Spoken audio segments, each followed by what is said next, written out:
ہم ایسے شہر میں رہتے تھے جہاں کالج میں لڑکے لڑکیاں ایک ساتھ پڑھتے تھے۔ اس تھوڑی سی آبادی والے شہر میں صرف یہی ایک کالج تھا، لہٰذا مجھے مجبوراً کو ایجوکیشن میں داخلہ لینا پڑا۔ اس کالج میں حبیب بھی زیر تعلیم تھا۔ یہ لڑکا مجھ سے 1 سال بڑا ہوگا، گرچہ ہم پڑوسی تھے لیکن میں اس سے بات نہیں کرتی تھی۔ جب سے یہ لوگ ہمارے پڑوسی ہوئے تھے میں نے کبھی اس سے بات نہ کی تھی، لہٰذا یہ حجاب کالج میں بھی برقرار تھا۔ یہ چھٹی کا دن تھا، میں نے کپڑے دھو کر چھت پر بندھی الگنی پر ڈالے ہی تھے کہ کچھ دیر میں آسمان پر گھنے بادلوں سے ڈھک گیا اور موسم سہانا ہو گیا۔ گھرے ہوئے بادل دیکھ کر مجھے دھلے ہوئے کپڑوں کی فکر ہوئی، سو دوبارہ ترنت چھت پر پہنچی اور کپڑے اتار کر ٹوکری میں رکھنے لگی۔ تبھی میری نظر پڑوس کی چھت پر موجود حبیب پر پڑی۔ وہ بھی اپنے گیلے کپڑے اتارنے آیا تھا، شاید اس کی ماں نے اسے اوپر بھیجا تھا۔ گھٹنوں کی مریضہ ہونے کے سبب وہ زینہ چڑھنے سے قاصر تھیں۔ بہرحال میں نے حبیب کی طرف توجہ نہ دی۔ جب میں ٹوکری اٹھا کر اپنے زینے کی جانب مڑی تو اس نے منڈیر کے قریب آ کر آواز دی، سنو شہانہ۔ وہ بولا، مجھے کچھ نوٹس درکار ہیں، اگر آپ کے پاس ہوں تو براہ کرم چھت کی منڈیر پر رکھ دیں، میں اٹھا لوں گا۔ میں نے منہ اوپر کر کے بادلوں کی طرف دیکھا اور مسکرا دی۔ وہ سمجھ گیا کہ بارش ہونے کو ہے، اگر نوٹس بھیگ گئے تو۔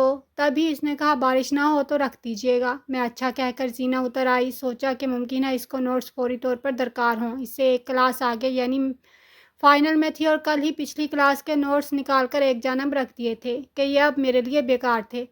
میرے دل کے اندر موجود نیکی نے میرے ضمیر سے کہا، ان نوٹس کو ردی میں پھینکنے سے تو بہتر ہے اس کو ہی دے دوں، جس کو اس کی ضرورت ہے۔ کسی ضرورت مند طالب علم کے کام آ جائیں گے تو اچھا ہے، انسان ہی انسان کے کام آتا ہے۔ اسی وجہ سے میں نے نوٹس کا پلندہ اٹھایا اور جا کر منڈیر پر دھر دیا۔ اب دل پر بار بار یہ خیال بجلی کی طرح گونج رہا تھا کہ جانے اس نے نوٹس اٹھائے یا نہیں۔ دوپہر کو چھت پر جا کر جھانکا، شکر ہے بارش نہ ہوئی تھی، مگر بنڈل اسی طرح موجود تھا۔ دل میں آیا کہ واپس اٹھا لوں، مگر پھر ایسا نہ کر سکی۔ ایک عجیب سی بے چینی شام تک دامن گیر رہی۔ تمام دن کسی کام میں دل نہ لگا، دھیان اسی بنڈل کی جانب ہی لگا رہا جو پڑوسی کی منڈیر پر دھرا تھا۔ سوچ رہی تھی اگر اس نے نہ اٹھایا تو امی کو کہوں گی اسے دے دیں۔ 5 بجے شام کام سے فارغ ہو کر پھر بنڈل دیکھنے چھت پر آ پہنچی، جہاں حبیب میرے انتظار میں موجود تھا۔ اس نے مجھے پہلے تو سلام کیا اور پھر شکریہ کہا۔ کوئی بات نہیں، میرے لیے تو یہ نوٹ سب بیکار تھے، آپ کے کام آ جائیں تو اچھی بات ہے۔ یہ کہہ کر میں جلدی سے زینہ اتر کر صحن میں آ گئی۔ وہ کھڑا کا کھڑا رہ گیا۔ ان دنوں ہم 8 افراد اپنے گھر میں ایک پرسکون زندگی گزار رہے تھے۔ میں اپنی 2 بہنوں سے بڑی تھی، میرا ایک بھائی بڑا اور 2 چھوٹے تھے۔ ہم سب بہن بھائیوں میں بہت محبت تھی۔ ہمارا یہ ذاتی گھر تھا جس میں برسوں سے رہ رہے تھے، لیکن ہم لڑکیاں پڑوس میں کہیں آتی جاتی نہیں تھیں۔ اگر کبھی ضرورت پڑتی، خوشی غمی کے موقعوں پر امی ہی اڑوس پڑوس میں جاتی تھیں۔ تبھی میں اب تک حبیب کے گھر نہیں گئی تھی۔ اس واقعے کے پورے 3 ماہ تک میں گھر میں سمٹ کر بیٹھ گئی اور کبھی حبیب سے رابطہ نہ کیا۔ اس دوران اس نے کالج میں 1-2 بار مجھ سے بات کرنی چاہی، مگر میں نے موقع ہی نہ دیا۔ وہ فطرتاً شریف اور اپنی والدہ کا اکلوتا بیٹا تھا۔ اس کے والد کا کافی عرصہ قبل انتقال ہو چکا تھا۔ ماں نے اسے بڑی دقتوں سے پالا تھا۔ اس کے ماموں اپنی بیوہ بہن کی مالی مدد کیا کرتے تھے۔ تب بھی حبیب میرزادوں جیسا لاڈلا یا آوارہ مزاج نہ تھا۔ وہ لاوارث قسم کا لڑکا نہیں تھا۔ اسے اپنی والدہ کی بیوگی اور حالات کی سنگینی کا خوب احساس تھا۔ وہ محنت سے دل لگا کر پڑھ بھی رہا تھا۔ اس کی شرافت کو دیکھ کر ہی میرے دل میں اس کی عزت بنی تھی۔ حبیب کی والدہ کبھی کبھار ہمارے گھر آیا کرتی تھیں۔ ایک دن انہوں نے باتوں باتوں میں کہا کہ حبیب کا ہاتھ جھلس گیا ہے۔ تبھی امی نے سوچا کہ پڑوسن ہے، جا کر ان کے لڑکے کو پوچھانا چاہیے۔ چونکہ میرے دل میں اس کے لیے خاص جگہ بن گئی تھی، اسی وجہ سے میں نے کہا، امی میں بھی آپ کے ساتھ چلتی ہوں۔ امی نے اعتراض نہ کیا، بولیں ٹھیک ہے چلی چلو۔ امی حبیب سے باتیں کرنے لگیں تو مجھے بھی اس سے بات کرنے کا موقع ملا۔ پوچھا کہ تمہارا ہاتھ کیسے جھلسا؟ وہ کہنے لگا، امی کے گھٹنوں میں درد رہتا ہے، ان کو پکانے میں دقت ہو رہی تھی، سوچا کہ میں ناشتہ بنا لوں، بس اس طرح ہاتھ پر شعلے کی لپک لگی، چولہا جلاتے ہوئے جھلس گیا۔ مجھے دکھ ہوا کہ امتحان نزدیک تھے اور اس کے سیدھے ہاتھ میں تکلیف تھی۔ سوچا یہ کیسے لکھ پائے گا اور کیوں کا پیپر دے گا۔ اب اس کی بے بسی پر میرا دل موم کی طرح پگھل گیا۔ جانے دل میں کیا آیا کہ میں نے ایک رکا لکھا اور آخرکار اس خاردار راستے کا انتخاب کر لیا جس پر جل کر لوگ ہمیشہ زخمی ہی ہوتے ہیں۔ رکے میں نے لکھا تھا، اگر تمہارے ہاتھ میں زیادہ تکلیف ہے، تم چاہو تو پریکٹیکل جرنل مجھ سے لکھوا لو، میرے پاس اپنا موجود ہے، مجھے تمہارا جرنل بنانے میں دقت نہ ہوگی۔ چونکہ ہمارے مضمون ایک تھے اس لیے میں اس کی مدد کر سکتی تھی۔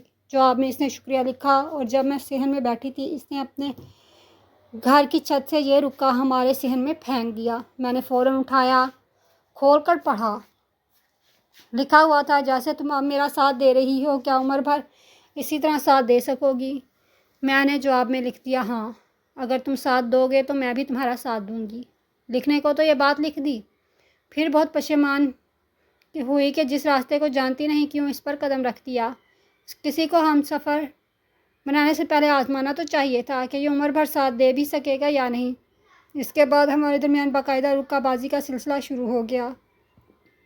میں رکا لکھ کر اس کی چھت پر پھینک آتی، اسی طرح جب وہ دیکھتا کہ میں اپنے سین میں اکیلی بیٹھی ہوں تو وہ چھوٹے سے پتھر یا کنکر میں رکا لپیٹ کر اپنی چھت سے پھینک دیتا جو میرے سامنے آ گرتا۔ یوں ہمیں کسی پیغمبر یا ڈاکیے کی ضرورت نہ پڑتی تھی۔ چھت کے ساتھ چھت ملی ہوئی تھی، ہمیں بات کرنا بھی آسان تھا اور خط و کتابت کی ترسیل بھی آسان تھی۔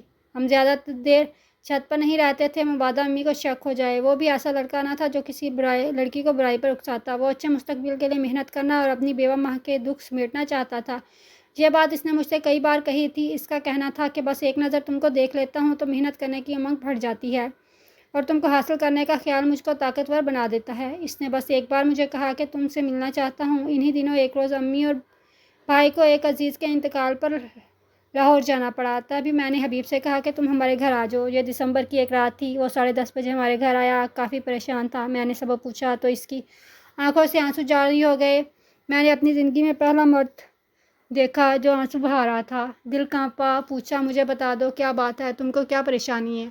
اس نے بتایا کہ ایک نہیں 2 پریشانیاں ہیں۔ ایک تو داخلہ فیس بھجوانی ہے اور پیسے پورے نہیں ہو رہے، اور دوسرے امی میری منگنی کسی رشتہ دار کی بیٹی سے کرنا چاہتی ہیں۔ اگر ایسا ہوا میں تم کو کھو دوں گا۔ پہلا مسئلہ تو ابھی حل ہو جائے گا، فیس کے پیسوں کی فکر مت کرو۔ البتہ دوسرا مسئلہ تو تمہارا ہے، اس کو تم نے ہی حل کرنا ہے، میں تو نہیں حل کر سکتی۔ میں نے اس کو داخلہ فیس کے لیے رقم دی۔ اس نے اس شرط پر لی کہ جب اس کی امی کو مرحوم شوہر کی پینشن کے پیسے ملیں گے تو وہ لوٹا دے گا۔ مجھے یہ رقم واپس لینی ہوگی اور یہ وہ بطور قرض قبول کرے گا۔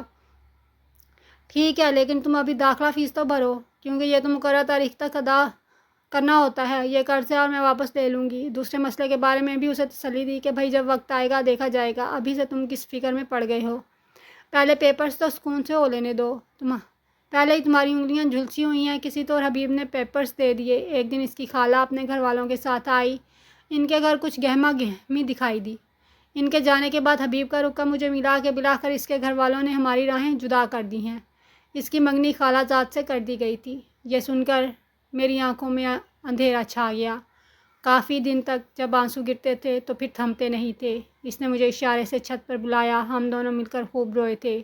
یہ میری اس سے دوسری اور آخری ملاقات تھی۔ اب 2 ہی راستے تھے کہ ہم ہمیشہ کے لیے ایک ہو جائیں یا پھر والدین کی رضا پر راضی ہو کر سر جھکا لیں اور خاموش ہو جائیں۔ اس نے کہا تھا کہ اب تم ہی فیصلہ کرنا، جو تم فیصلہ کرو گی مجھے منظور ہوگا۔ مجھے اپنے گھر والوں سے زیادہ اس کی بیوہ ماں کی خوشی کا خیال تھا، جس نے بہت دکھوں اور تکلیفوں کو جھیل کر اسے پالا تھا، اور حبیب اس کی کل کائنات تھا۔ اب ہم محتاط ہو گئے، لیکن ایک دوسرے کے لیے پہلے سے زیادہ محبت بڑھ گئی۔ جدا ہونے کے خیال سے ہی دل بیٹھا جاتا تھا، تاہم یہ حقیقت تھی کہ کسی نہ کسی طرح زندگی کا یہ سفر اب اکیلے ہی طے کرنا تھا۔ میں گریجویشن کے بعد فارغ تھی، تبھی میرے والدین نے بھی اپنے فرض سے سبق دوش ہونا ضروری سمجھا اور میرا رشتہ والدہ نے اپنے رشتہ داروں میں طے کر دیا۔ جب مجھ سے پوچھا گیا تو میرا جواب سوائے آنسوؤں کی اور کیا ہو سکتا تھا، کیونکہ حبیب کی تو منگنی ہو چکی تھی۔ ان دنوں میں صدمے سے نیم جان تھی تو حبیب بھی غم سے نڈھال تھا۔ چند ماہ مایوسی سے دکھ جھیلتے رہنے کے بعد بلاخر میری منگنی ہو گئی اور میں نے خاموشی سے تقدیر کے فیصلے کو یہ سوچ کر تسلیم کر دیا کہ ضروری تو نہیں ہم جس کو چاہیں یا پسند کریں اس کے ساتھ ہماری شادی بھی ہو جائے۔ حبیب نے مجھ سے زیادہ دکھ محسوس کیا اور شدید بیمار ہو گیا کہ اس کی جان کے لالے پڑ گئے۔ اس کی ماں کا رو رو کر برا حال تھا۔ امی بھی عیادت کرنے اسپتال گئیں۔ تب وہاں اس کی والدہ نے بیٹے کے دکھ کی وجہ سے میری والدہ کو آگاہ کر دیا۔ حبیب کی حالت دیکھ کر امی کو احساس ہوا کہ یہ لڑکا تو میری لڑکی سے واقعی دل سے محبت کرتا ہے، تبھی تو اتنا بیمار پڑا ہوا ہے۔ انہوں نے کچھ سوچ کر اس کی امی کو سے کہا، ہمیں اپنے بچوں کی خوشی کے بارے میں ضرور سوچنا چاہیے۔ دونوں ہی فرمانبردار ہیں کہ جہاں ہم نے منگنی کو کہا کر لی اور ہمارا دل نہیں دکھایا، تو ہمیں بھی ان کا دل نہیں دکھانا چاہیے۔ دعا ہے کہ تمہارا بیٹا جلد صحت یاب ہو جائے تو پھر ہم اپنے فیصلوں پر نظر ثانی کر سکتے ہیں۔ حبیب صحت یاب ہو کر ملازمت کرنے لگے گا تو منگنیاں توڑی جا سکتی ہیں۔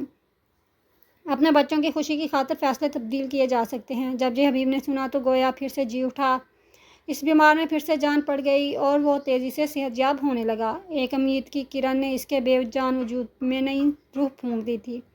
امید انسان کی سب سے بڑی خوشی اور طاقت ہے۔ اگر امید نہ ہو تو انسان وقت سے پہلے جان ہار دیتا ہے۔ حبیب نے مجھے حاصل کرنے کے لیے سر دھڑ کی بازی لگا دی اور بلاخر ایک اچھی ملازمت حاصل کرنے میں کامیاب ہو گیا۔ اس کو ایک پرائیویٹ کمپنی میں ملازمت مل گئی تھی، اچھی تنخواہ تھی اور الاؤنس وغیرہ بھی تھا۔ جب یہ خبر اس کی ماں نے امی کو سنائی تو وہ کچھ پریشان سی ہو کر سوچ میں پڑ گئیں۔ تاہم میری خوشی کی خاطر انہوں نے میری منگنی ختم کرنے کا اعلان کر دیا اور بہانہ بنایا کہ میری بیٹی ایم اے کرنا چاہتی ہے اور ابھی شادی کے بجائے اعلیٰ تعلیم کے حق میں ہے، لہٰذا ہم نے اس کی شادی کا ارادہ ملتوی کر دیا ہے۔ میرے منگیتر کے والدین نے بہت زور لگایا کہ ہم 2 سال کی مہلت دے دیتے ہیں، یہ ایم اے کر لے پھر شادی کر لیں گے، مگر ہمیں تو رشتہ ختم کرنا تھا، لہٰذا والدہ نے ان کی ہر آرزو پر پانی پھیر دیا۔ اسی طرح حبیب کی والدہ نے بھی کسی بہانے سے اس کی منگنی ختم کرا دی۔ انسان چاہے جتنا زور لگا لے وہی ہوتا ہے جو خدا کو منظور ہوتا ہے۔ حبیب کی ماں نے شادی کے لیے امی سے 1 سال کی مہلت مانگی تھی تاکہ کچھ رقم جمع ہو جائے تو شادی پر اخراجات کا انتظام کر سکیں۔ خدا کی کرنی 1 سال بعد حبیب کی ملازمت ہی جاتی رہی۔ جب اس کی والدہ نے امی کو یہ خبر سنائی تو والدہ کو مایوسی نے گھیر لیا۔ انہوں نے حبیب کی امی سے کہا، پرائیویٹ ملازمتیں تو ایسی ہی ہوتی ہیں، کمپنی والے کبھی رکھتے ہیں تو کبھی نکال دیتے ہیں، جانے پھر ایک تمہارے لڑکے کو کب ملازمت ملے، تمہارے مرحوم شوہر کی پینشن سے اتنے تھوڑے پیسے ملتے ہیں کہ تم دونوں ماں بیٹے کی گزر بسر بھی صحیح طرح نہیں ہو پاتی۔ بہن، اللہ سے اچھی امید رکھو، ہم نے اپنے بچوں کی خوشیاں پوری کرنے کی خاطر ان کی منگنیاں توڑی ہیں تو اب کچھ حوصلہ کرنا ہی پڑے گا، اللہ نے چاہا تو جلد حبیب کی دوبارہ ملازمت ہو جائے گی۔ والدہ نے 6 ماہ تک خاموشی اختیار کیے رکھی۔ 6 ماہ بعد میرے لیے ایک اور بہت اچھا رشتہ آ گیا۔ لڑکا سعودیہ عرب میں انجینئر تھا اور یہ خوشحال لوگ تھے۔ اتنی اچھی فیملی کا ایسا رشتہ قسمت والوں کو ملتا ہے۔ اب والدہ پھر سے سوچ میں پڑ گئیں۔ ان لوگوں نے سے کہا کہ 6 ماہ کی مہلت دے سکتے ہیں تو ٹھیک ہے، ابھی بات پکی نہیں ہو سکتی۔ انہیں میں پسند آ گئی تھی۔ انہوں نے جواب دیا کہ ہم 6 ماہ انتظار کر لیتے ہیں، جب تک آپ کی طرف سے جواب نہ مل جائے گا کہیں اور بات نہ چلائیں گے۔ ابھی 6 ماہ ہی گزرے تھے، حبیب کو ملازمت نہ ملی، تب ماں آنٹی سے حتمی بات کرنے گئیں۔ کہا کہ سال بھر انتظار کر لیا مگر تمہارے لڑکے کو ملازمت نہیں ملی، آخر کب تک میں اپنی لڑکی کو بٹھائے رکھوں گی، نہ جانے کب ملازمت ملے، تمہارے پاس تو کوئی اثاثہ بھی نہیں کہ تمہارا لڑکا دکان ہی کھول کر ذریعہ روزگار پیدا کر لے۔ امی کی نیت بدل گئی تھی جب ساتھ کے گھر والوں نے دوبارہ اس کا رشتہ لائے کہ ہم نے 6 ماہ انتظار کر لیا ہے، اب ہم کو جواب چاہیے، تب امی نے فوراً ان کو ہاں کر دی اور حبیب سے منگنی ختم کر دی تاکہ ہم دھوکے میں نہ رہیں اور نہ آپ، کیونکہ وہ حبیب کے ساتھ رشتہ کر کے پچھتا رہی تھی۔ جہاں پہلے میری منگنی ہوئی تھی وہ بھی ایک خوشحال گھرانہ تھا، جبکہ حبیب ایک نادار یتیم لڑکا تھا، سوائے گریجویشن کے اس کے پاس اور تعلیم یا ہنر بھی نہیں تھا۔ امی نے سوچا کہ اتنی غربت میں بیٹی کا رشتہ دے کر غلطی کر رہی ہوں، جبکہ خوشحالی زندگی کی خوشیوں کے لیے ضروری ہوتی ہے۔ میری بیٹی عمر بھر غربت میں زندگی گزارے گی، رہی خوشیوں کی بات تو بچوں کی شادی اور محبت کے بارے میں ان کے اپنے فیصلے جذباتی ہوتے ہیں۔ تھوڑے دنوں میں ہی جب شاہانہ امیر گھر کی سکھ دیکھے گی تو پچھلی کہانی بھول جائے گی۔ امی نے تو پھر بھی 6 ماہ صبر کیا تھا۔ والد صاحب حبیب سے میری منگنی کے حق میں نہ تھے کہ وہ خوشحال لوگ نہیں تھے، مگر والدہ کے کہنے سے چپ ہو رہے تھے۔ حبیب کی ماں کو جواب دے کر امی نے میری شادی کی تاریخ ساتھ کے والدین کو دے دی۔ جب شادی کے بعد پہلی بار میکے گئی تو پتہ چلا کہ حبیب یہ صدمہ نہ سہ سکا اور پھر سے بیمار ہو کر ہسپتال پہنچ گیا ہے۔ میں سوائے اس کی سلامتی کی دعا مانگنے کے اور کچھ نہ کر سکی۔ شادی کے 1 ماہ بعد ہی میں اپنے شوہر کے ساتھ سعودیہ عرب چلی گئی، جہاں مجھے ایک خط ملا جو میری سہیلی کے پتے پر آیا تھا۔ وہ ہمارے قریب رہتی تھی۔ اس کا شوہر میرے خاوند کے ساتھ ایک ہی کمپنی میں کام کرتا تھا۔ نائلہ نے بند لفافہ مجھے لا کر دیا۔ وہ سمجھی میرے گھر سے خط آیا ہے، کیونکہ میں نے امی والوں کو نائلہ کا پتہ دیا ہوا تھا۔